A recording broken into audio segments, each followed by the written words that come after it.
이 시간 하나님께서 우리에게 주시는 말씀은 신약성경 누가복음 12장 13절에서 21절까지의 말씀입니다. 봉독해드리겠습니다. 무리 중에 한 사람이 이르되 선생님, 내 형을 명하여 유산을 나와 나누게 하소서 하니 이르시되 이 사람아, 누가 나를 너희의 재판장이나 물건 나누는 자로 세웠느냐 하시고 그들에게 이르시되 삼가 모든 탐심을 물리치라. 사람의 생명이 그 소유의 넉넉한 데 있지 아니하니라 하시고 또 비유로 그들에게 말하여 이르시되 한 부자가 그 밭에 소출이 풍성하매 심중에 생각하여 이르되 내가 곡식 쌓아둘 곳이 없으니 어찌할까 하고 또 이르되 내가 이렇게 하리라. 내 곡간을 헐고 더 크게 짓고 내 모든 곡식과 물건을 거기 쌓아두리라. 또 내가 내 영혼에게 이르되 영혼아, 여러 해 쓸 물건을 많이 쌓아두었으니 평안히 쉬고 먹고 마시고 즐거워하자 하리라 하되 하나님은 이르시되 어리석은 자여, 오늘 밤에 내 영혼을 도로 찾으리니 그러면 내 준비한 것이 누구의 것이 되겠느냐 하셨으니 자기를 위하여 재물을 쌓아두고 하나님께 대하여 부요하지 못한 자가 이와 같으니라. 아멘. 할렐루야. 우리가 어떤 목적지에 도착하기 위하여 길을 갈 때 이 속도보다 중요한 게 뭘까요? 바로 방향입니다. 왜냐하면 방향에 따라서 우리가 도달하는 목적지가 달라지기 때문에 그렇습니다. 등산을 할 때도 빨리 가느냐 하는 것보다 온전한 방향, 제대로 된 방향으로 가는 게 훨씬 중요합니다. 그렇기 때문에 길을 걷다가 길을 잃었을 때에는 즉시 멈추고 왔던 길로 되짚어 돌아가는 것이 중요합니다. 지리산 종주를 할 때 지리산이 3계도에 걸쳐서 있는 아주 큰 산이잖아요. 넓고 큰 산인데 처음 왔던 길을 내려갈 때도 여름에는 나뭇잎들이 무성하기 때문에 이 등산객들, 특히 동호회 같은 데에서 자기네 그 리본, 등산 동호회에 이름이 적혀있는 리본을 나뭇가지마다 올바른 등산 길마다 많이 묶어놔요. 갈림길이 있는 곳에는 항상 올바른 종주를 위한 바른 길 쪽으로 리본을 많이 묶어놓는데 한여름에는 잎이 너무 무성해서 그게 가려서 잘 보이지가 않을 때가 종종 있습니다. 그래서 밑에만 바라보고 걷다가 길인 줄 알고 가다 보면 갑자기 리본이 어느 순간에 아무리 찾아도 안 보일 때가 있어요. 길은 있는데 그 길은 잘못된 길인 거예요. 그렇게 되면 제일 먼저 해야 될 일이 어떨까요? 내려가다 보면 가겠지? 큰일 납니다. 너무 넓기 때문에 잘못 들어서면 빠져나가기 위해서 엄청나게 오랜 시간이 필요할 수도 있고 또 잘못하면 깊은 산으로 잘못 들어가서 음식이나 식량이나 물이 떨어져 가지고 위험한 일을 겪을 수도 있는 그러한 일이 있기 때문에 잘못된 걸 깨달았을 때는 바로 뒤돌아서 왔던 길로 돌아가다 보면 다시 이제 리본이 보이게 됩니다. 이 후배 한 명하고 지리산에 간 적이 있었는데요. 처음 이제 내려오는 길은 그 길로는 아마 처음 내려왔던 것 같아요. 그런데 이 산장에서 세석산장에서 밑으로 이제 내려오는 길에 중간에 잠깐 길을 잃은 거예요. 길이 갑자기 험해져 갖고 딱 봤더니 길이 아닌 거야. 그래가지고 이 후배와 재빨리 뒤를 돌아서 다시 가다 보니까 다행히 이렇게 오래 내려오지는 않아서 바로 다시 저 바른 등산로를 찾았었는데요. 잘못된 방향으로 가면 갈수록 어때요? 목적지와 그만큼 더 멀어진다는 거예요. 여러분, 이렇게 살짝 각도가 틀어져서 이쪽으로 계속 가다 보면 점점 벌어지잖아요. 목적지까지는. 그렇기 때문에 빨리 되돌아가서 원래 바른 길을 찾는 게 중요합니다. 우리 인생에서도 잘못을 빨리 깨닫는 것이 바른 인생을 살기 위해서 중요하다는 거예요. 우리가 잘못되었음을 깨달았을 때 돌이키기 위해서, 인생을 돌이키기 위해서 제일 중요한 게 뭐예요? 늦었다고 생각되는 때가 가장 빠른 때다라는 말처럼 깨달은 그 순간 즉시 돌이켜야만이 우리가 더 이상 돌이킬 수 없이 길을 잃지 않고 올바른 인생길을 가게 되는 그러한 길임을 깨닫기를 바랍니다. 우리가 바른 인생길을 걷기 위해서 필요한 게 있어요. 예전에는 어때요? 나침반이라는 게 있었죠. 나침반. 우리 친구들 학교에서 나침반 테스트 해봤어요? 이렇게 자석으로 이렇게도 해보고, 그렇죠. 다 해봤죠. 그래서 북쪽을 항상 가리키는 그러한 나침반을 통해서 우리가 길을 찾고 또 별자리를 통해서 길을 찾고 그러던 시절이 있는데, 요즘은 세상이 좋아져서 뭐가 있어요? GPS라는 게 있잖아요. 위성항법 장치죠. 원래 GPS가 이 위성과 인공위성과 연결되어 갖고 삼각 측량을 통해서 현재 위치가 어딘지를 정확히 파악해 갖고 지도 데이터와 비교를 해 가지고 지금 현재 위치와 목적지를 아주 정확하게 찾아갈 수 있는 장치가 바로 GPS라는 기계예요. 이 GPS, 우리 인생의 GPS는 뭘까요? 바로 길이요 진리요 생명이 되신 예수님이 우리 인생의 GPS겠죠. 바른 인생길을 걷기 위해, 올바른 삶을 살기 위해 예수님이 바로 우리의 GPS가 되어주심을 깨달아야만 합니다. 그런데 아무리 좋은 GPS 기계가 있다 하더라도요, 위성과 연결이 잘 돼야 돼요. 이 연결이 잘 안 될 때가 많이 있었어요. 옛날에는 이 수신감도가 좋지 않고 그래가지고 이 위성과 연결이 잘 되지 않아가지고 또 위성이 그만큼 적기도 했어가지고 예전 GPS들은 길을 잃고 헤맬 때가 참 많았었는데, 요즘은 이 인공위성도 많아졌고요. 또 GPS 장치들도 좋아져가지고 위성과의 연결이 아주 재빨리 여러 개와 이루어지기 때문에 그만큼 더 빨리 바른 길을 정확하게 찾을 수가 있어요. 이 연결이 잘 되기 위해서 필요한 게 뭐가 있을까요? 안테나가 좋아야 돼요. 안테나가. 자동차에 안테나가 다 달려있는 거 여러분 아시죠? 어디 달려있을까요? 그쵸, 위에 달려있죠. 그래야 전파가 잘 통할 테니까. 못생긴 거는 돼지꼬리처럼 이렇게 까맣게 돼갖고서 철심이 감겨있는 게 있어요. 구리심이 감겨있는 그런 GPS가 있고, 요즘 세련돼 갖고 어때요? 울트라맨 뿔처럼 이렇게 솟아오르는 게 있어요. 차량 뒤쪽에 보면은 이렇게 달려 있어요. 지붕 위에. 그게 바로 안테나예요. 이 GPS 기계가 자기 위치를 잘 찾기 위해서 위성과 연결되어야 하는데, 그러기 위해서 안테나가 필요하다는 거예요. 또 한 가지 뭐가 필요할까요? 아무리 비싼 그리고 정확한 안테나도 좋은 GPS를 가지고 있다 할지라도 배터리가 떨어지면 소용이 없습니다. 무용지물이에요.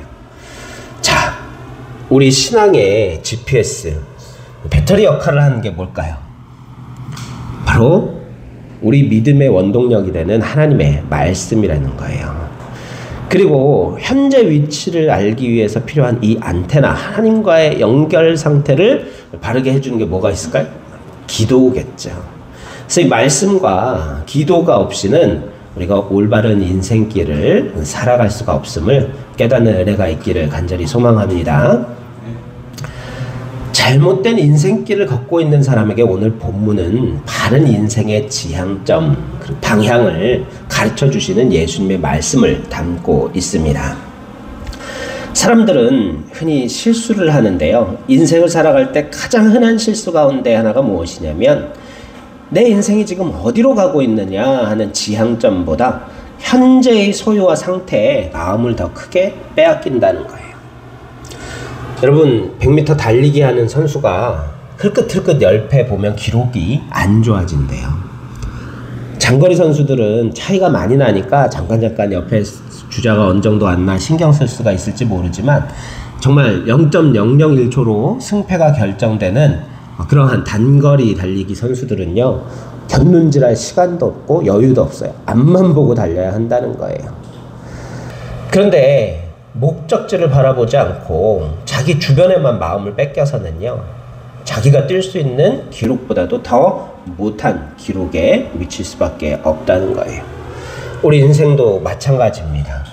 우리 인생의 지향점보다도 현재의 소유와 상태에 더 마음을 빼앗기다 보면 올바른 목적지로 향할 수가 없고 길을 잃게 된다는 사실을 깨닫는 은혜가 있기를 소망합니다.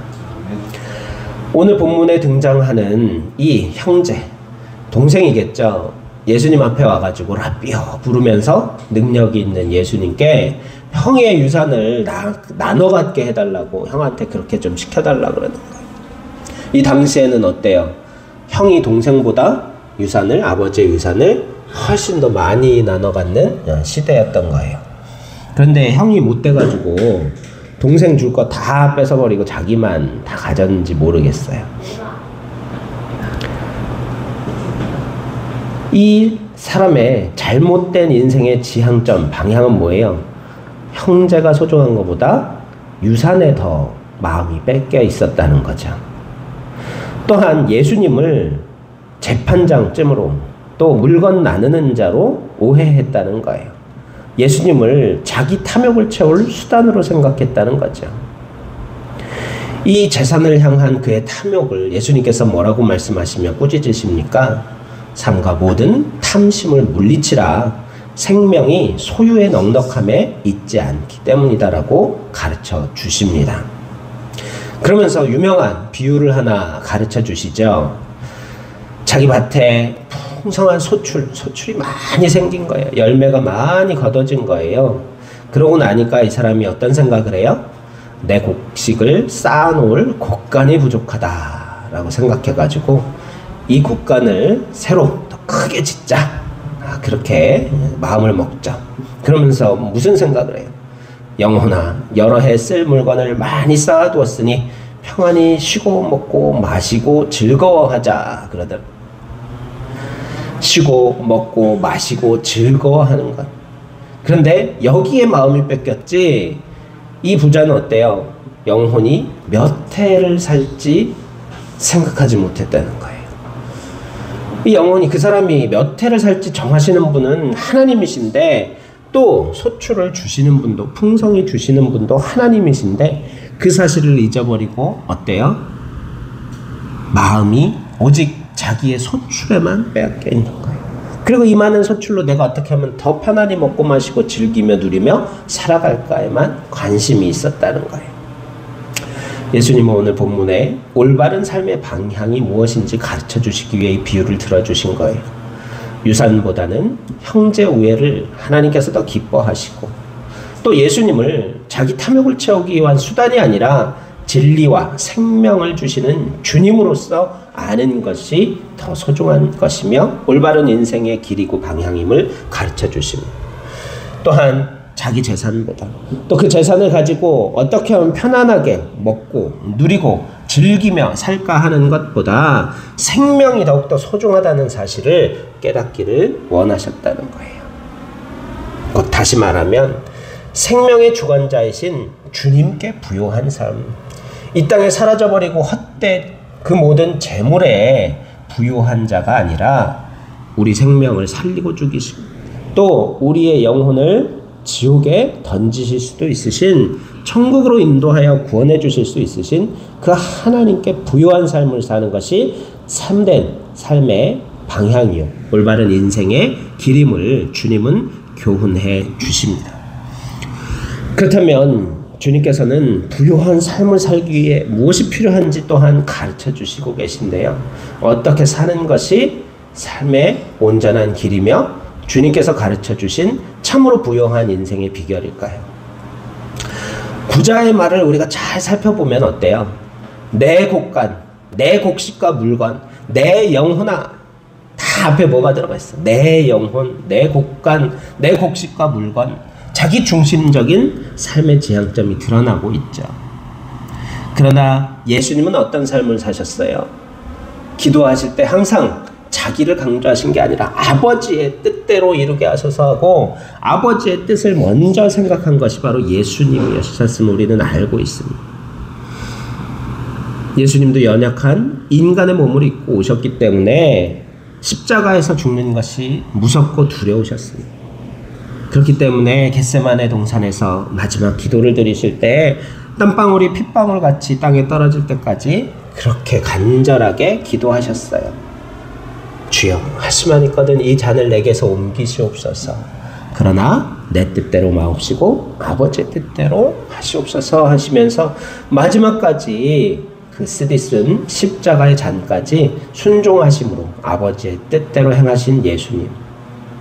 예수님처럼 우리도 내 뜻, 내 것, 내 곡식과 물건, 내 곳간, 내 영혼아 자기중심적인 삶이 아니라 아버지의 뜻을 먼저 생각할 수 있는 아버지 중심적인 삶, 또 이타적인 삶, 형제와 화목한 삶을 살 수 있는 은혜가 있기를 소망합니다. 또한 주님께 부요한 삶을 사는 비결은 빌립보서 1장 29절 말씀에도 그리스도를 위하여 너희에게 은혜를 주신 것은 다만 그를 믿을 뿐 아니라 또한 그를 위하여 고난도 받게 하려 하심이라는 말씀처럼 그리스도인으로 살아간다는 것이 이 땅에서는 부요한 자들보다 가난한 삶이 더 힘들다는 것을 우리는 알고 있습니다.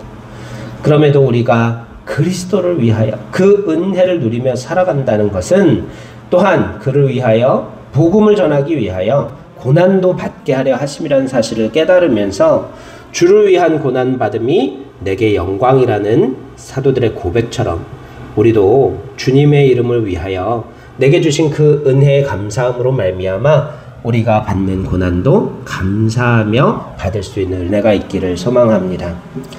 또한 주님께 부요한 삶을 사는 비결은요, 받은 은혜를 우리가 잘 알아야 한다는 거예요.